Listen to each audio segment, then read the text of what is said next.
Friends, greetings to everyone. Market overview. I understand that the little hamster paws want to buy on the green candles. On the green candles that appeared on Bitcoin yesterday. It went up by a whole 2%, by the way. But nevertheless, it's time to open a short. And today we'll talk about that.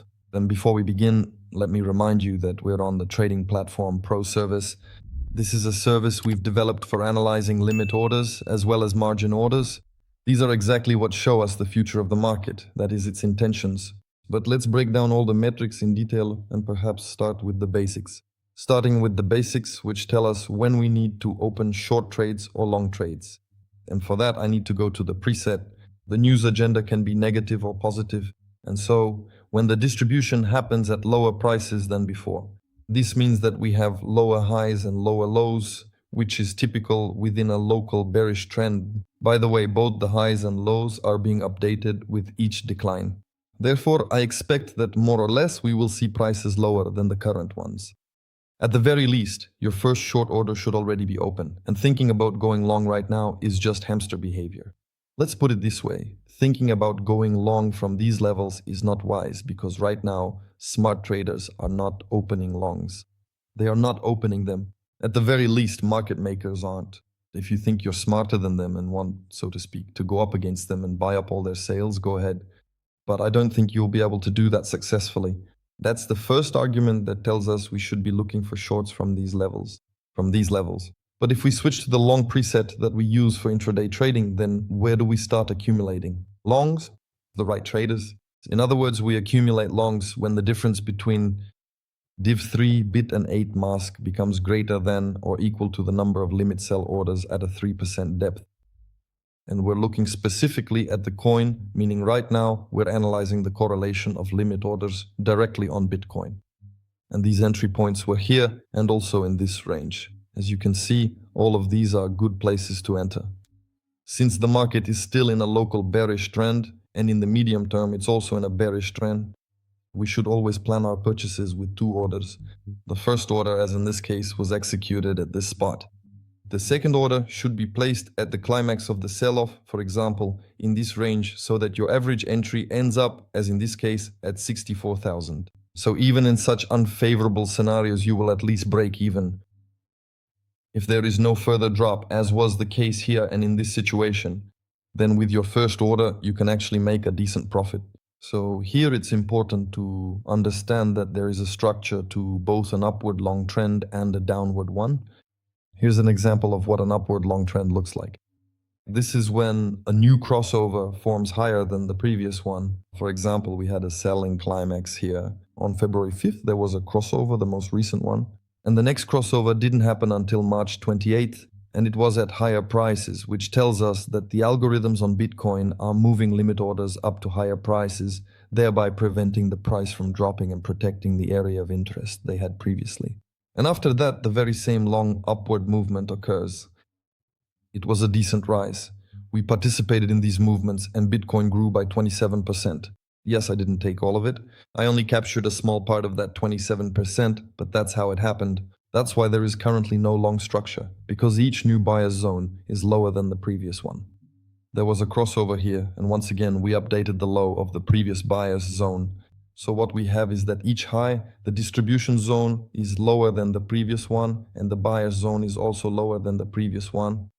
This is a clear indicator that the local market is in its short bearish phase. So let's say that's the point, and what else should we emphasize here? We just discussed this in the second argument. And of course, I would also like to show you other arguments to dissuade you from going long, which you are probably considering. From the current levels, where our correction started last time, well, when the difference between buy and sell limits reached the zone I had marked, that is, this is the zone from which we continued to grow for a short time. And after that, we went into a correction, and now the ratio of limits on Bitcoin is the same as it was before the previous correction. I don't rule out that we might push a little higher, but that little bit is nothing compared to what we will see in the future. So open the first order now, the second short from the squeeze, and you'll 100% make money on this move. And there's nothing tricky about it. It's just that some guys are in too much of a hurry. They want to make quick money, but it doesn't work that way. Right now, the market is such that you need to stay in a trade for days. And the most important and the most difficult thing is to build your position properly. Right now, we're talking about a short. So let's continue looking further. The next arguments that can give us a hint that locally the growth will most likely stop.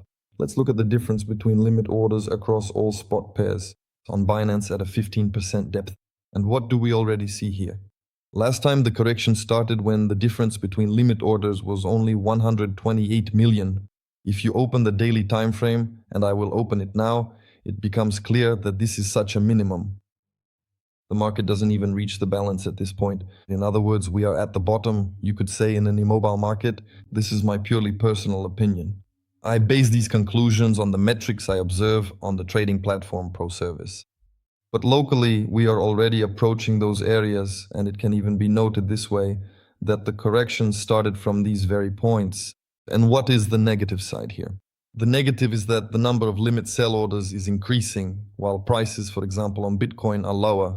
In other words, it's like the effect of a concrete slab, where limit orders at lower prices keep pushing the price down further and further. And that's negative. If we switch to the daily time frame, of course, we'll see that the market is currently at its key levels. Yes, the daily time frame does require some loading time because our history goes all the way back to 2019. But nevertheless, it loaded fairly quickly.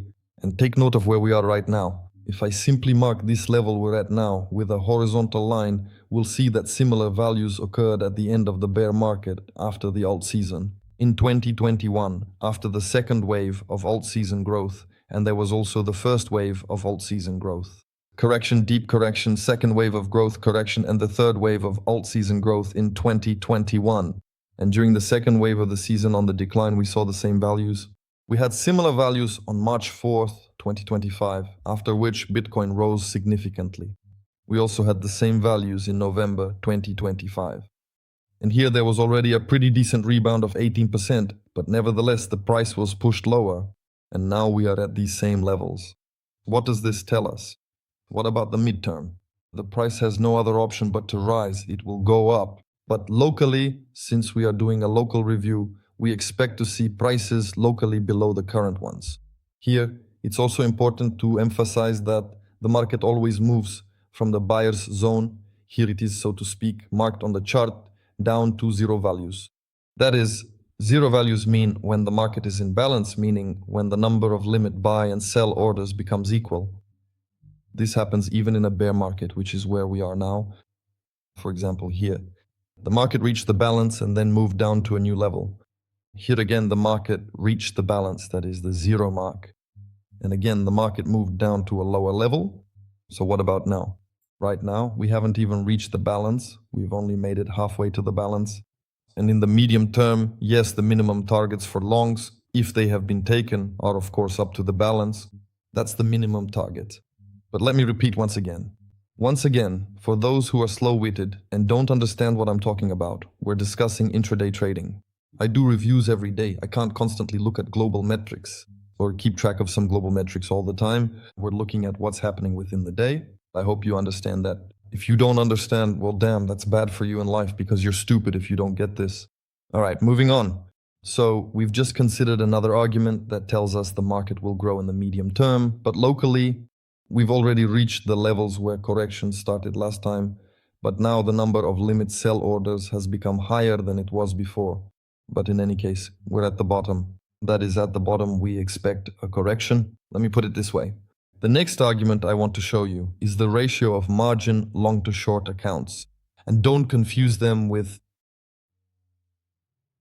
futures accounts, long short accounts, because futures traders are just cannon fodder. What we're really interested in is what's happening with margin, and pay attention to what's happening right now. The number of long-short accounts for all coins available for margin trading on Binance has reached a ratio at which, last time, what happened? A dump.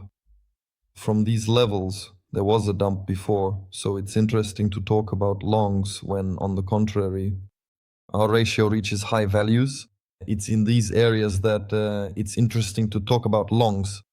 Here, for example, when our metric drops to zero, it means that the market is actively margin traders are borrowing USDT in order to go long on coins. And right now we see that the ratio is almost twice as many people wanting to go long on margin compared to open short positions, because this is borrowed exclusively for opening longs. Well, at least that's what proper traders do, yes, many of them. But you have to understand that you can't just borrow USDT from the exchange and keep it for yourself in order to buy something later, because you pay a fee for that.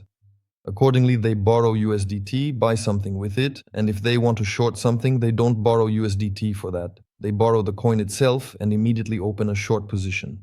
They short, so they don't have to pay a fee just for borrowing the coin and holding it for no reason. Whereas coins are borrowed specifically to open a short position. Of course, you could also hold them hoping their price will go up. But USDT is borrowed for the purpose of choosing which coin to buy, and that's usually how it's done. So now we're already approaching the levels from which the last sell-off started. It's important to understand this clearly. If we look at what's happening with long-short accounts, margin accounts if we look at Bitcoin, we see that currently there are 19 times more longs than shorts. In other words, there are 19 times more short accounts than long ones. And this is negative because the more longs there are, the more fuel there is for all this to be wiped out of the market. Well, there have been examples when the number of loans increased. What happened? There was a sell-off. Now, once again, the number of loans is increasing. Look, the number of loans is going up and it's rising as the price is falling. That is Bitcoin. People were going long, taking margin positions in longs. In order to see continued growth, what happened? Bitcoin was dumped, just like the whole market, and some margin traders lost their loans as well. But not all of them still believe that they will at least break even. That's what's happening. Now we see a rebound, and once again, the long to short account ratio has become even higher than it was at higher prices, meaning that margin traders' faith in longs remains. This, of course, is negative for future growth and will once again force people to exit the market. Let me remind you that there was a good place to enter here, and at even higher prices, closer to 100,000, the ratios were completely different. At that point, there were 100 times more long accounts than short accounts, and what happened to them? They were wiped out. Now the market is already at a lower level, not 100 times, but 19 times. We still have a higher ratio, but nevertheless it is high, and all of this kind of hints that you need to be very, very careful with longs, because if margin traders want to go long, then it's likely they'll get wiped out again. So what shall we look at next? Let's take a look at what's happening with margin loans on Ethereum. By the way, the situation on Ethereum is more optimistic. People don't believe in growth for Ethereum. You see, the number of loans isn't increasing. It is growing, but only very slightly. Nevertheless, it's already approaching the loan ratio values that were before. It's already approaching the levels seen before the previous dump. Here it's actually interesting. There was also a surge. The number of loans was increasing on Ethereum as well, and all this was happening while the price was dropping. But by the way, this was on Bitcoin, which we just looked at, and then they were forced to exit their coins. On Bitcoin, they weren't forced. But on Ethereum, they simply wiped out all the debts that had been accumulated as loans on Ethereum. This actually looks optimistic for Ethereum because margin traders no longer believe in it. They are no longer taking on large amounts of debt. Now let's look at funding. Funding. And before I explain, let me remind you that on our service, we look at funding the right way it should be analyzed. What does the right way mean? We don't look at the green numbers that Binance or Bybit show us to indicate funding. Some coin might have some funding rate, even as a percentage. PhDs are sitting there, all gathered together, calculating the funding percentage. But we look at the overall situation across all futures pairs available on Binance. What does overall mean? So I categorize the pairs into 4 groups and I display 2 of them on the screen. The negative group tells us that right now, 13% of coins from all Binance futures pairs have such a large volume of short positions opened on them that the futures price is lower than the spot price. In other words, 13% of the coins are being shorted. And it's the same with the mania. With the group above, meaning the long group, it's 6% of the coins. And what happens when we have more longs than shorts? If I open the 4-hour time frame, you'll see that as soon as there are more longs than shorts, here for example with Ethereum, which we even have open, the market immediately starts hunting the longs. So if there are more longs on the futures, that's it. The market starts to reverse from those levels. The same thing happened before the dump on June 2nd and the bottom was set on June 5th. Well, there were a number of crossovers here, June 11th, June 16th. All of this was accompanied by sell-offs. So what is the main point to focus on here? It's that futures traders are currently in a kind of dissonance, in a state of balance. So what does this balance consist of? They are both going long and short at the same time. In other words, they're lost. They're lost. They don't know what to do. You see, so to speak, the metrics are at some of their lowest values. The traders are lost. Accordingly, there's really no appetite for futures here anymore. Yes, I see that we've had a crossover on the 15-minute time frame. This indicates that in the very near future, prices will go lower in order to shake out these longs. As soon as the market has an opportunity to shake out the longs, it does so, not exactly minute by minute, but it does it in the near term. And these longs will be shaken out. What does this tell us? This tells us that right now, anything related to going long from the current levels is a bad idea. Where should we be considering longs? A serious long position, well, for example, even if I open, I don't know, probably there's no point in looking at the daily time frame, but let's open the 4-hour chart. When our group is negative, setting some kind of extremes. For example, when it goes above 40% on the 4-hour time frame. That is, when 40% of all Binance participants are shorting with such large amounts that the spot price is lower. So the market is heavily shorted on futures, and these are exactly the spots to look at, where market makers start pushing prices lower. But right now, there's no such situation. For example, Ethereum went up by 30%, but on June 5th, the value was 33%, so it didn't reach 40%. Nevertheless, the group is currently negative at levels where prices aren't pushed higher, only lower. So all the arguments we're considering kind of suggest that locally, it makes sense to expect a correction. Unfortunately, or maybe for some people it's only partly true, but that's how it is. I won't emphasize anything else. I'll do a stream soon, and of course we'll go over everything. After all, we'll have a few hours to sit on the stream. We'll look at both global metrics and local metrics. If we're talking about local metrics, let's open them up. In AV, at a shallow depth here means 15%. If someone doesn't know what AV is, you can check out the educational video in the Telegram channel to see what ABG is. I've explained this metric in detail, what it shows and who needs it. Take note, ABG has now reached values of 1 and 1. When did we last have these same values? On June 16th, when the previous local high was set. And what happened to the price then?